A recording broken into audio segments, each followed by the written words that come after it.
திருவண்ணாமலை மாவட்டம் வெம்பாக்கம் அருகே முன்விரோதம் காரணமாக இளைஞர் தலை சிதைத்து படுகொலை செய்யப்பட்ட சம்பவம் பரபரப்பை ஏற்படுத்தியுள்ளது. பிரம்மதேசம் பகுதியில் டாஸ்மாக் கடை அருகே நின்றிருந்த மணிகண்டன் என்பவரை மர்ம நபர்கள் வழிமறித்து அவரது தலையை சரமாரியாக வெட்டி சிதைத்து கொலை செய்துவிட்டு தப்பியுள்ளனர். தகவலறிந்து சம்பவ இடத்திற்கு வந்த போலீசார் உடலை செங்கல்பட்டு அரசு மருத்துவமனைக்கு அனுப்பி வைத்து விசாரணை மேற்கொண்டு வருகின்றனர்.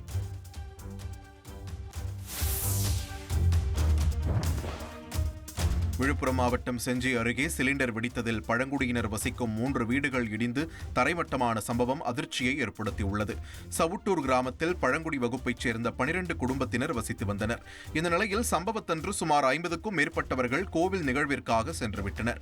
அப்போது வெங்கடேசன் சுப்பிரமணி குடும்பத்தைச் சேர்ந்தவர்களின் குடிசையில் இருந்த சிலிண்டர் வெடித்து குடிசை தரைமட்டமானது. தகவல் அறிந்து வந்த தீயணைப்புத் துறையினர் தீயை அணைக்கும் பணியில் ஈடுபட்டனர். இந்த விபத்தில் எலக்ட்ரானிக் சாதனங்கள், அடையாள அட்டை, அரசு சான்றிதழ்கள் உள்ளிட்டவை எரிந்து சாம்பலாகின.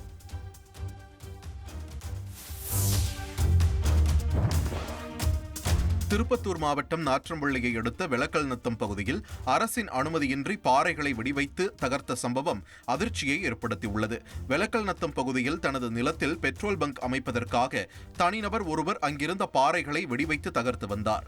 ஆபத்தை உணராமல் அரசிடம் அனுமதி பெறாமல் நடைபெற்ற இந்த சம்பவம் குறித்து ஊர் தலைவர் ராமன் காவல் நிலையத்தில் புகார் அளித்தார். இதுகுறித்து வாணியம்பாடி சரக துணை காவல் கண்காணிப்பாளர் விஜயகுமார், ஆய்வாளர் மங்கையர்கரசி உள்ளிட்டோர் ஆய்வு செய்தனர். செய்திகளை உடனுக்குடன் தெரிந்து கொள்ள உடனே சப்ஸ்கிரைப் பண்ணுங்க.